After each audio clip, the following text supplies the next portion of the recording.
mention that you're a Pisces, and I'm not really It's cool. familiar It's not. with the Yeah. astrological signs and everything. So explain to people who might not be. What is a Pisces? Man, I just see myself as, extremely stubborn. I know what I want. I'm going to do things like my very best, and I'm going to know that I'm doing my very best. So I guess, there's kind of that ego, but at the same time, I can totally step aside from my ego. Really, with Mars Hill, there really is no room for ego. I mean, we got four guys There from is zero room four for ego. different generations, and really, Mars Hill is a collaborative band, spanning 40 years worth of I music. just try and keep that even energy, and coexist with them. And What have you gotten growth-wise working with Kenny? oh, Kenny, I mean, he's like outstanding at everything. So, I mean, the music is always changing. Therefore, like, I always have to be changing. It's hard to keep up, but at some point I'm gonna be like, whoa, and I mean, it's making me grow like exponentially playing with him.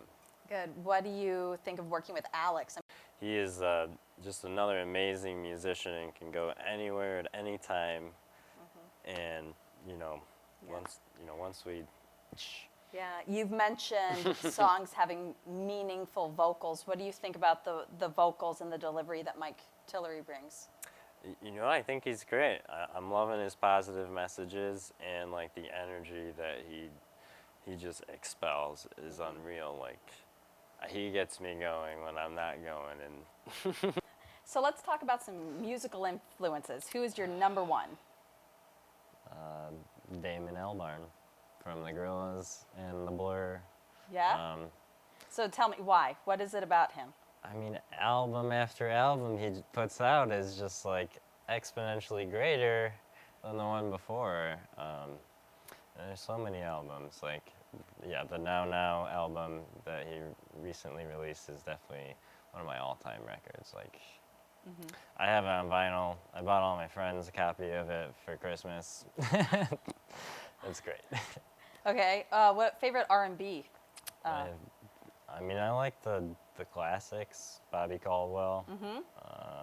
I mean, it's smooth. I mean, and the pocket drumming, but those pocket drummers are shredding, and you can't tell.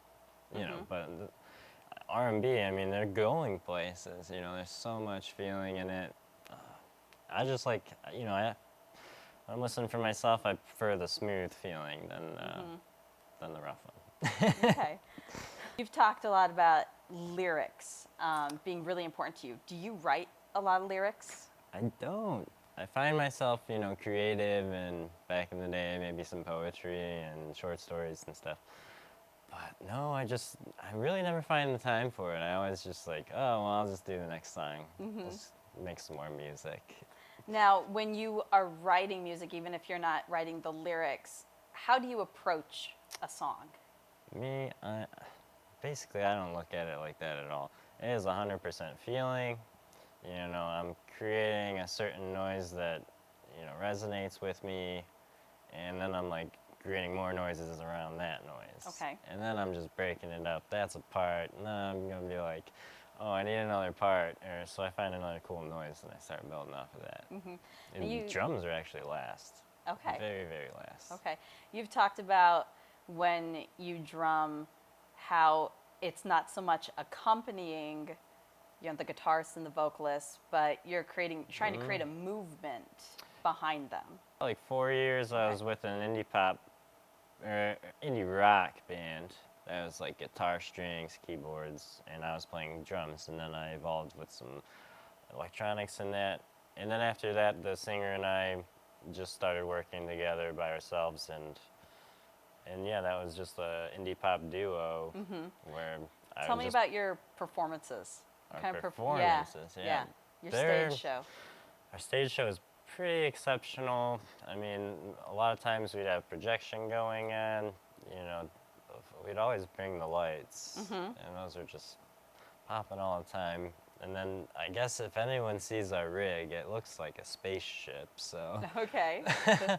it's pretty hard to miss. And yeah, every song will be transitioning, and basically, it's just really fun to be a part of. How is working with Mars Hill similar or different to doing what you were doing before? The only thing that's the same is my work ethic. Okay, so it's a completely different beast. Yeah, I mean, I'm going back to acoustic drums. I'm playing with different cats. Completely different material and different arrangement styles. I mean, there's a lot of changes in this music. And before, it kind of just relied on, the notes to play themselves. In this band, like, you're the notes. Yeah, yeah. Real quick, you have been doing construction for a long time now, right? I mean, yeah, that's my meal ticket. And so between playing the drums and swinging demo hammers and doing 20,000 steps a day up and down stairs and everything, you stay in pretty good shape. Just as hard as I work here, I work at work too. So Yeah. Where do you think you get this really strong work ethic from? I mean, that's my family. Like my dad and my brothers, we're all from trade work. And What kind of work does your dad do? my dad, I mean, he was a carpenter when I was young, and then, well, he was in the service too when he was young. Later on, he switched to HVAC. He just saw someone doing it. He's like, what do I got to do to do that? And then he did it, while supporting his family. Yeah, you had mentioned to me that your dad is like your biggest influencer in your life. Can you tell me a little bit more about him? Yeah, I mean, he always put food on the table. I mean, I remember he was a single parent, raising 3 kids. We didn't come from anything.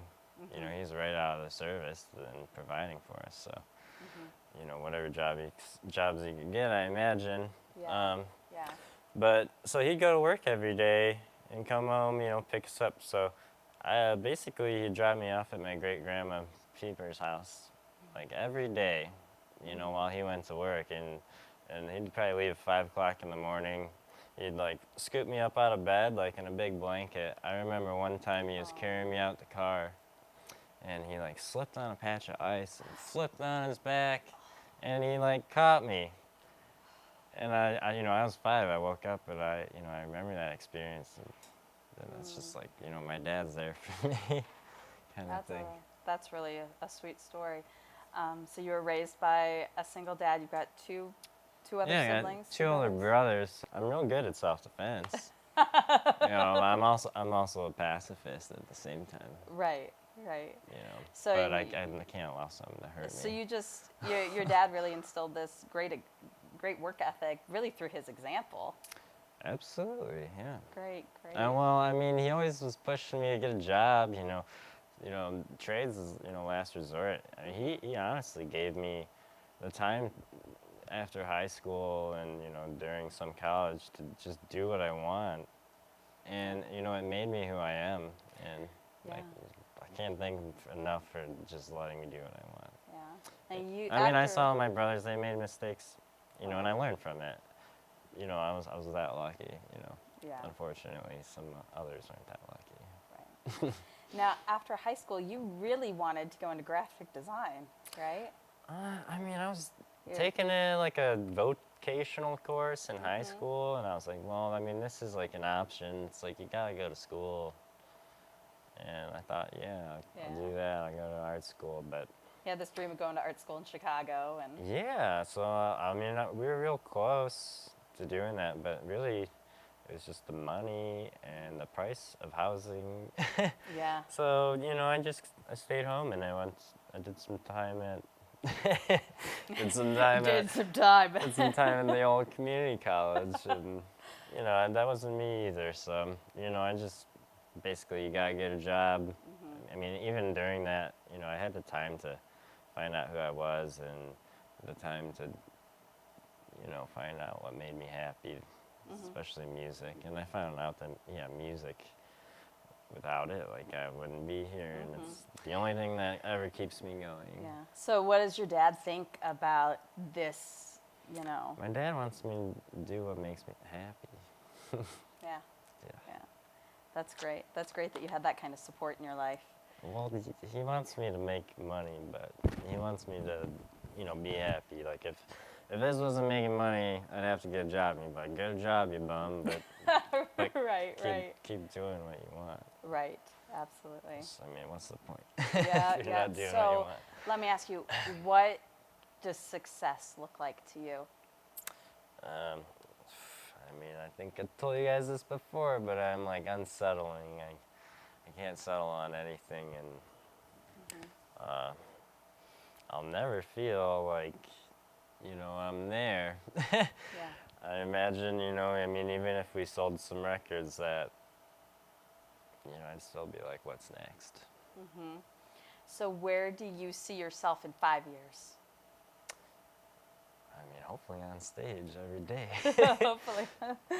Hopefully, I hope I mean, so, that's too. always the dream. That's where, that's everyone's like, where you see yourself in 5 years. For a musician, it's on stage, but that's not the case, And now I'm like lucky enough to, get a chance to maybe do that. So I really want to push it as hard as I can. Good, good. Well, Clay, thank you so much for spending this time with Yeah, me great. here at 148 South Street Studio. It was a pleasure to speak with you. Yeah, hopefully I'm not too wet. No, it's fine. Thank you so much. Everybody, Clay Anthony, the drummer from Mars Hill.